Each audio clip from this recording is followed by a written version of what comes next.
From Marcus Arnold, a $5 super chat to get things going. He says 10 years, $610 million, $450 million guaranteed. We need to quit playing around and end this issue for the next 8 years. I don't think you have to do that much to get the Dak deal done. That seems like a lot of money and a lot of commitments that I think Dak would be all for. I don't know if you'd get the front office, and I don't think you'd even get me to sign off on that one.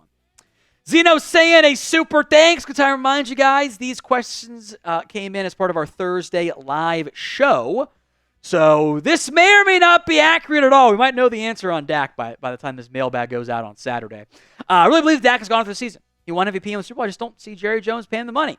Waiting this long, you're either for Dak or not. Jerry Jones handled it all wrong. I don't want to go back to the Quincy Carter and Stephen McGee days. I get where you're coming from. I don't want to go back there either. That was not fun.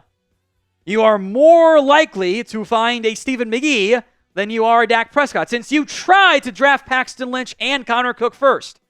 And you got lucky, and you might not be able to get lucky a third time in a row. So these super thanks, super chats, we appreciate them all so much, folks. When they come in, we will get you up on screen, give you guys a shout out, even if sometimes they end up being outdated.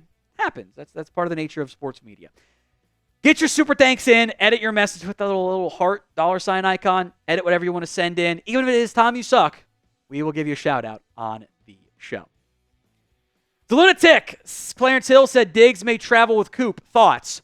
When they're in man, I really wouldn't be that surprised if they chose to do that. But when they're in zone, I kind of doubt it, because then you just put them in motion and, okay, well, now what are you going to do? So I don't know what the real zone-man ratio is going to end up looking like this year for the Cowboys.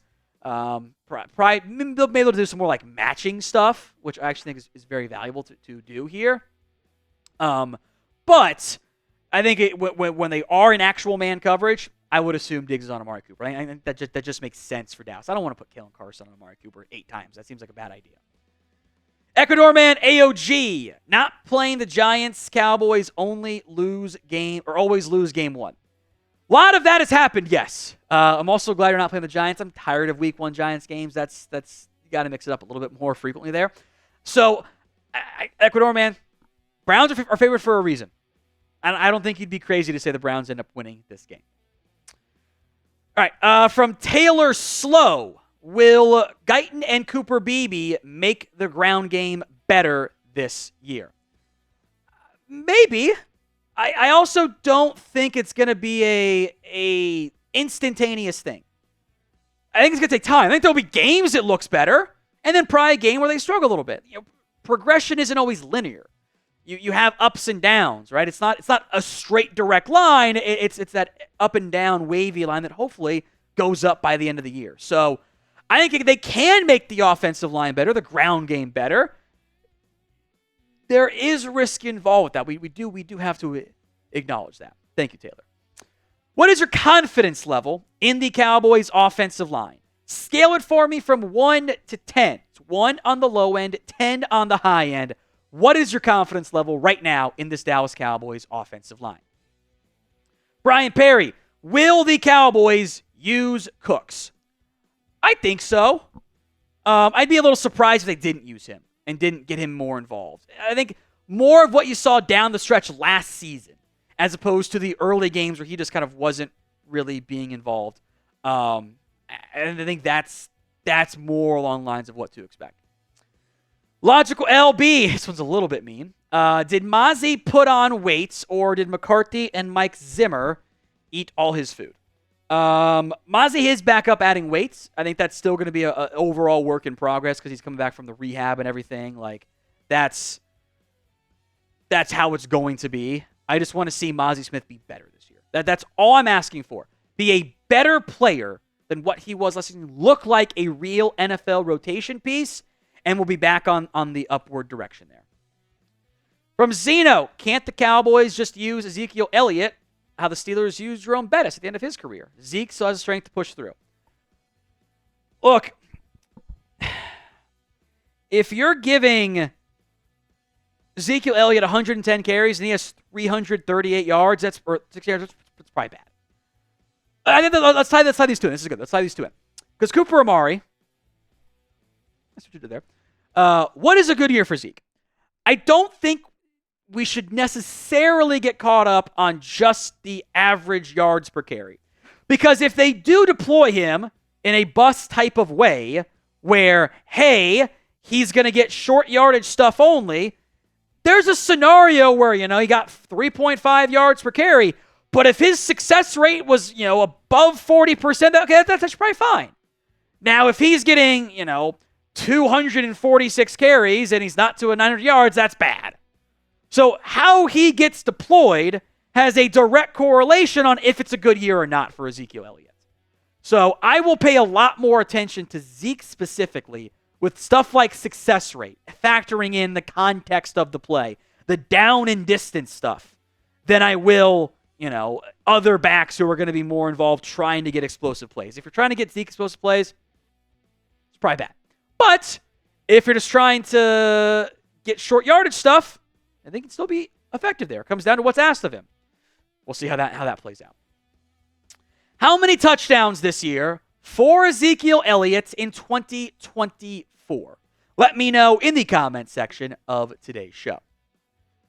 Casper B, what's one game you think can be a trap game, sort of like the Cardinals game last year? I would be a little bit worried that ends up being the Saints game this year. Normally it's early on in the campaign. I hope it's not the Giants. I'd be really upset by that because I want to keep beating the shit out of Marshall and the Giants there. So maybe it's Commanders at some point. Falcons, Panthers, Bucks. Depending on how good those teams end up being, could certainly fit that mold. There will be a game you win or that you're not supposed to, and there will be a game you lose that you were not supposed to. That's how football works. Just remember not to get too tilted one way or the other. Today's show is made possible by Game Time. Game Time is the place for last-minute tickets to your next big event in parts, but not exclusively, because of their new feature. It's called Game Time Picks. It makes getting tickets to see your favorite teams play live even easier. Game Time Picks filters out the fluff to only show you incredible deals on great seats, so you don't have to waste time searching through thousands of tickets. Download the Game Time app today over at gametime.co.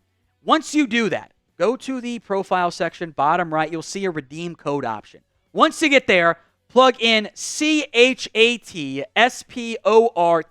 that's Chat Sports, as the code for $20 off your first purchase. Terms do apply. But again, create your account and redeem code CHATSPORTS, Chat Sports, for $20 off. What time is it? It's game time. Download the app today. Link will be in the comments section and the description of today's show. It's gametime.co, promo code ChatSports. From Tyler, not a Dallas question, but I think it's going to be the next big trade. We've seen some in the past, like CMC to San Francisco, Adams to Las Vegas, Goff for Stafford. It's a good question. I think the Niners are going to do something in the wide receiver room next year. They kind of have to. Something has to change. They've got too many guys, too many bodies. I think the Raiders have a tough decision to make with Devontae Adams soon. He's not going to be back at his current contract next year. It's either going to be an extension or a release, so I'd monitor one of those guys, frankly. From Win Dallas, accurate. Will Micah Parsons finally lead the NFL in sacks? Sure would be nice. It's a good thing if that happens, by the way. Means that they are winning games because he has chances to get good pass rush chances, and he's making plays. He will at some point. Maybe this is the year. Maybe the deployment from Mike Zimmer will maximize him even more than what Dan Quinn was doing. So how many sacks this season for Micah Parsons? Can he get above that 14 mark or even higher? Drop that prediction for me in the comments section of today's show. Tyler Madden, whatever happens this year, just beat the Eagles. Actually, no. I will lose both games to the Eagles if I have playoff success. I don't care. To an extent, I care about the regular season. I'm going to try to enjoy the ride, knowing that this is probably going to end the way we think it's going to end in the end. That's why the optimism is so low among this fan base, which I get. If you tell me I lose both games against Philadelphia, yet I'm playing in the NFC Championship game, I don't care. I'm happy. That's what I want to have. Whatever. Make the playoffs and then do something. That's the goal for this team, and I think we all know it too. Now, if you want to be a part of these mailbags, then you have to subscribe. It's the only way to make it happen. So if you haven't already, hit that sub button, youtube.com/CowboysTV. From Zach Store 99, it's coming soon. Dak, 5 years, $300 million, $180 guaranteed.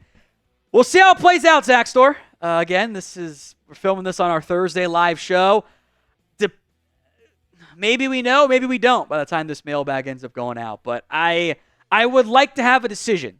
I also would have liked to have one months ago. Now we get to wait and see what actually ends up happening.